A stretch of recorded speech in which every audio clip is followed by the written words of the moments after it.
Divide and rule, इसकी बात को लेकर के चलती है। लेकिन 10 साल में मोदी जी ने इसको चैलेंज कर दिया, इसको एक तरीके से समाप्त कर दिया और भारत की राजनीति अब विकासवाद की राजनीति बन गई। Politics of development, development and development. हर तरीके से विकास, विकास के लिए काम करो और रिपोर्ट कार्ड की politics, accountable politics, politics of performance, politics of accountability, जवाबदेही की राजनीति को प्रधानमंत्री मोदी जी ने आगे बढ़ाया। जवाबदेही की राजनीति। आज नरसिम्हा गौड़ जी आपके सामने खड़े थे, ये गिना रहे थे कि इन्होंने क्या क्या काम किया। 10 साल पहले कोई कांग्रेसी नेता अपने काम को नहीं बताता था, वो नए नए नारे लेके आता था और अगले चुनाव में लोगों को गुमराह करने के लिए फिर से नए नारे खड़े कर देता था, लोगों का काम नहीं करता था। अब जो पॉलिटिक्स है, जो कहा था वो किया है, जो नहीं कहा था वो भी करके दिया है। ये इस तरीके की राजनीति हो गई है।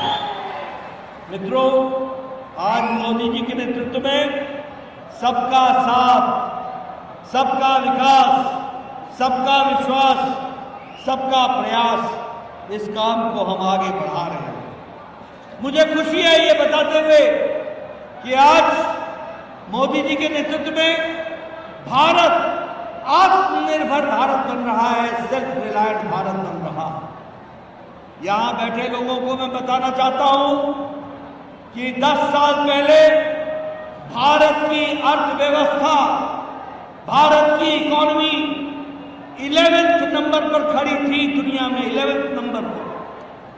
आज 10 साल के मोदी जी के नेतृत्व में कोरोना की मार के बाद और यूक्रेन के युद्ध के बावजूद भारत की अर्थव्यवस्था ब्रिटेन को पछाड़ के 5वें नंबर की अर्थव्यवस्था बन गई, 5वें नंबर की अर्थव्यवस्था। और आप नरसिम्हा गौड़ जी को चुनाव जिता के भेजना, मोदी जी को तीसरी बार प्रधानमंत्री बनेंगे और भारत तीसरे नंबर की अर्थव्यवस्था बन जाएगी, तीसरे नंबर की। मित्रों, मैं आपको बताना चाहता हूं, आज भारत 5वें नंबर से दवाई बनाने में दूसरे नंबर पर दुनिया में खड़ा हो गया। सबसे सस्ती दवा और सबसे असरदार दवा आज भारत बना रहा है सबसे। ये डॉक्टर हैं, इनसे पूछो। क्यों डॉक्टर सिम्हा जी, ठीक बोल रहा हूं? भारत सबसे सस्ती और सबसे असरदार दवा आज भारत बना रहा है और दुनिया की डिस्पेंसरी बन गया है। भारत दूसरे नंबर का एक्सपोर्टर बन गया है। पेट्रोकेमिकल्स में भारत आगे बढ़ गया है। ऑटोमोबाइल इंडस्ट्री में भारत तीसरे नंबर पर खड़ा है। और आपको मैं बताना चाहता हूं, आप सब लोगों के हाथ में मोबाइल है ना? मोबाइल है ना? मोबाइल 10 साल पहले इस मोबाइल पे लिखा होता था मेड इन चाइना।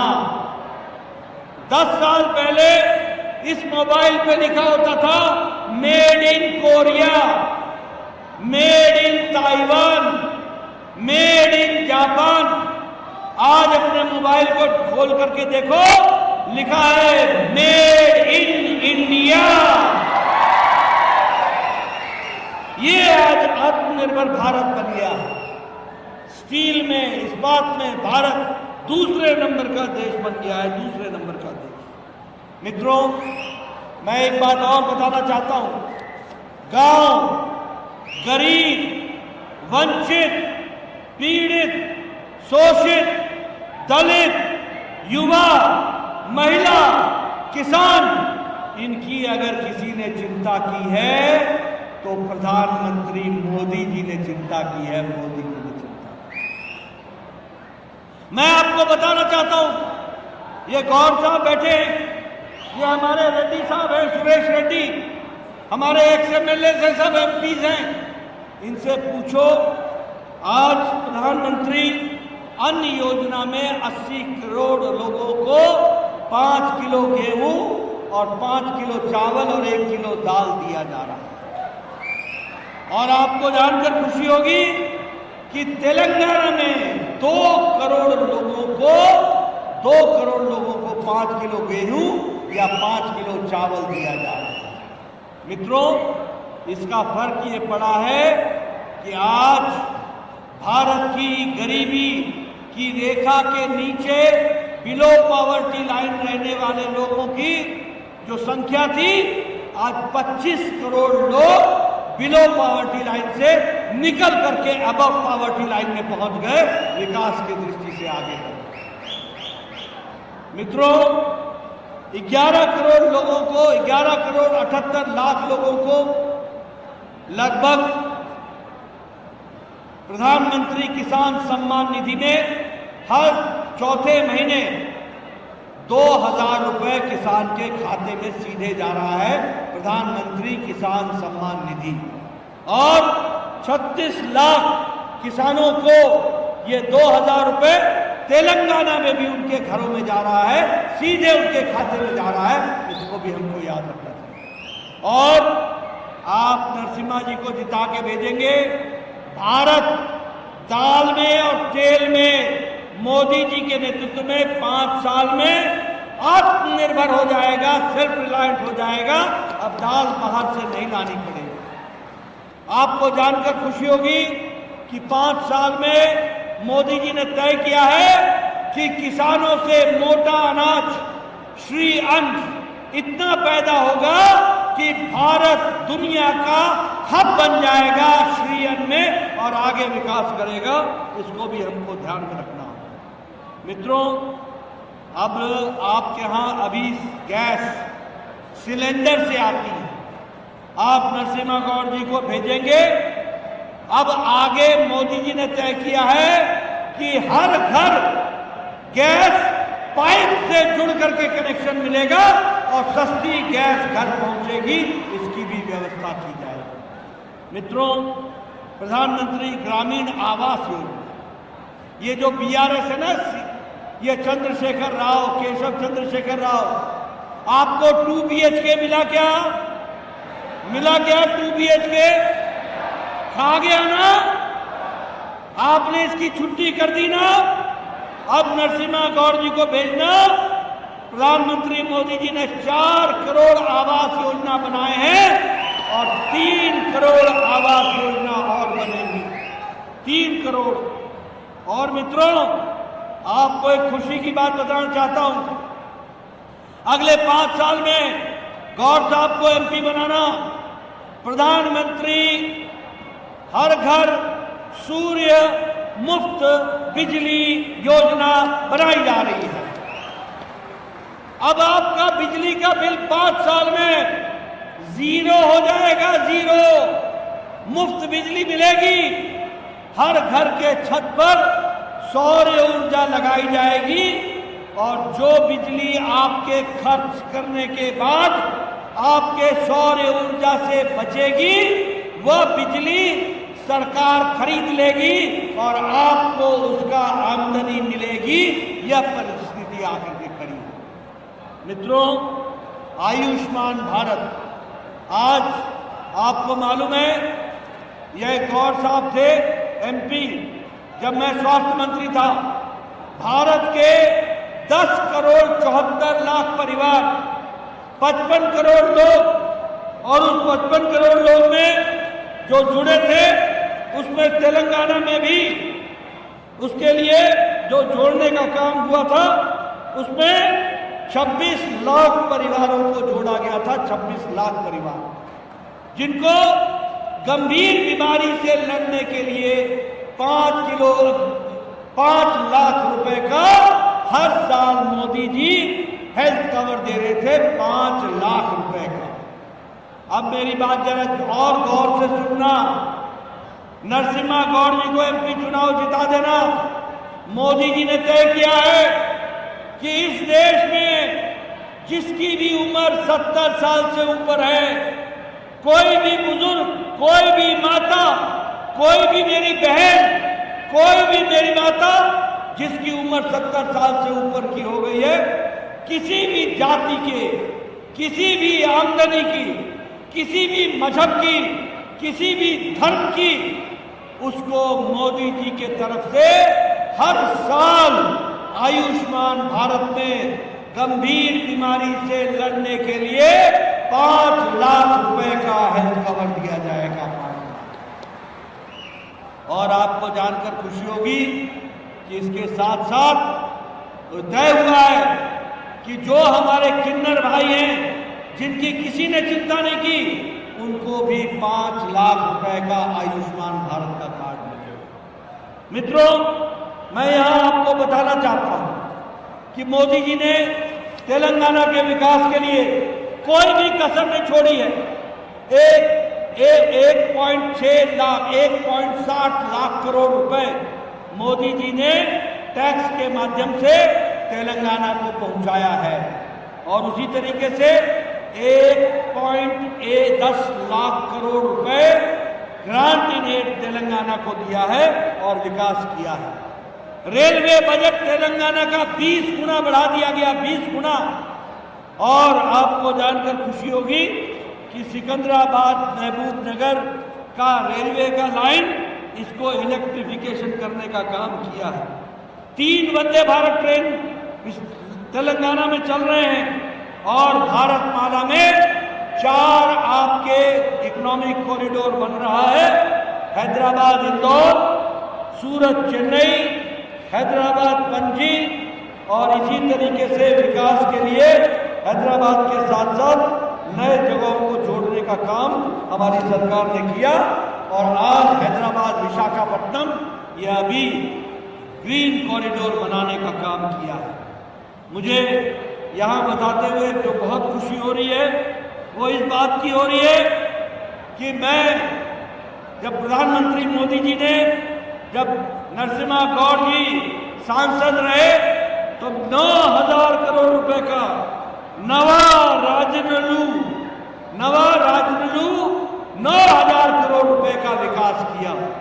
और उसमें मुझे खुशी है आपको बताते हुए कि all India institute of medical sciences ये बीबी नगर में 1,028 करोड़ रुपए का इसका शिलान्यास हो गया है और काम इसका शुरू हो गया। इसके लिए आपको बहुत बहुत बधाई देना चाहता हूं जिन्होंने इस काम को आगे बढ़ाया। मित्रों, आपको जानकर खुशी होगी कि केंद्रीय विद्यालय यहां गौड़ साहब लेकर के आए। आपको जानकर खुशी होगी कि आज पासपोर्ट के लिए आपको कहीं नहीं जाना पड़ता। आपके क्षेत्र में बोमगिन में पासपोर्ट ऑफिस खुल गया है और मल्टी मोड ट्रांसपोर्ट सिस्टम से भी हैदराबाद बोमगिरी को जोड़ दिया जा रहा है। उसको भी आपको ध्यान में रखना पड़ेगा। और बोमगिरी फोर्ट के लिए उसके लिए भी काम चला है और लगभग 524 करोड़ रुपए का नेशनल हाईवे आपके इलाके में बन करके तैयार हुआ है। ये भी आपको ध्यान रखना पड़ेगा। मित्रों, इसलिए विकास में मोदी जी ने कोई कसर नहीं छोड़ी है और नरसिम्हा जी ने भी विकास को आगे बढ़ाने में कोई कसर नहीं छोड़ी। लेकिन मैं यहां ये कहना चाहता हूं कि नरसिम्हा जी तो विकास करा रहे, कांग्रेस पार्टी क्या कर रही है, बीआरएस क्या कर रही है? ये बीआरएस कांग्रेस पार्टी ये दोनों परिवारवाद और भ्रष्टाचार के जमावड़े हैं। दोनों भ्रष्टाचारी हैं, दोनों भ्रष्टाचार करते हैं। बताओ, कांग्रेस के लोगों ने पोलावरम का, कांग्रेस के लोगों ने ये ऑगस्टा वेस्टलैंड का घोटाला किया था कि नहीं किया था? जरा जोर से बोलो भैया, किया था कि नहीं किया था? 2G का घोटाला किया था कि नहीं किया था? कॉमनवेल्थ गेम्स का घोटाला किया था कि नहीं किया था? पनडुब्बी सबमरीन का घोटाला किया था कि नहीं किया था? चीनी का घोटाला किया था कि नहीं किया था? चावल का घोटाला किया था कि नहीं किया था? ये सब घोटालेबाज ये इकट्ठे हो गए। बोलो, ये बीआरएस ने शराब का घोटाला किया कि नहीं किया? आप बताओ, कालेश्वरम इनका एटीएम था कि नहीं था? आप बताओ, ये जितने भी स्कीम थी इस पे 30% का कमीशन लेते थे कि नहीं लेते थे? लेते थे कि नहीं लेते थे? ये सब लोग कमीशन लेने वाले लोग, ये सब भ्रष्टाचारी और परिवारवाद। परिवारवाद कैसे? सोनिया गांधी, राहुल गांधी, प्रियंका गांधी परिवार की पार्टी बन गई। यहां केसीआर, केटीआर, कविता परिवार की पार्टी। और देखो, राहुल गांधी बेल पर, सोनिया गांधी बेल पर, और यहां के कविता जेल में। ये बेल और जेल, ये सब भ्रष्टाचारी लोग इकट्ठे हुए। और आजकल क्या बोलते हैं कि बीजेपी आएगी तो आरक्षण को खतरा है, रिजर्वेशन को खतरा है। अरे चोरी करो तुम, डाका डालो तुम, और उल्टे चोर कोतवाल को डांटे। आप बताओ नरसिम्हा जी, आप बताइए सच्चाई है कि नहीं है? 2004 में जब ज्वाइंट आंध्र प्रदेश था तो एससी का, एसटी का, दलित का, आदिवासी का, पिछड़ा का, ओबीसी का कोटा पर डाका डाल के मुस्लिम आरक्षण करने का काम, ये गलत काम कांग्रेस सरकार ने किया था ना? किया था कि नहीं किया था? जोर से बोलो, किया था कि नहीं किया था? और देखो, अभी कर्नाटक में ओबीसी का रिजर्वेशन में 4% का डाका डाल के मुस्लिम को, माइनॉरिटी को रिजर्वेशन दे दिया। हमारी सरकार आई, बोमई सरकार ने वो रिजर्वेशन वापस लेकर के ओबीसी भाइयों को देने का काम किया, ओबीसी को पहुंचाने का काम किया। और ये सिद्धारमैया की सरकार फिर से उनको देने का काम किया, दोनों फिर से देने का काम। बोलो, ऐसी सरकार को रहने देना है क्या? ऐसी सरकार को आने देना है क्या? ऐसे कांग्रेस को आगे आने देना है क्या? मित्रों, ये लोग घड़ियाली आंसू बहाते हैं, हाथी के दांत खाने के और है और दिखाने के और है। ये एससी, एसटी, ओबीसी के वोट के रिजर्वेशन पर डाका डाल रहे हैं, डाका डाल रहे हैं। और मुस्लिम तुष्टीकरण में, माइनॉरिटी की तुष्टीकरण में मुस्लिम को ये अपना वोट दे, अपना रिजर्वेशन दे रहे हैं। बाबा साहब अंबेडकर ने कहा है कि कोई भी धर्म के आधार पर आरक्षण नहीं होगा, नहीं दिया जाएगा। लेकिन ये लोग धर्म के आधार पर आरक्षण देने का काम कर रहे हैं। आप इन कांग्रेस के लोगों से पूछो, हमारे दलित भाई के रिजर्वेशन पर डाका क्यों डाल रहे हो?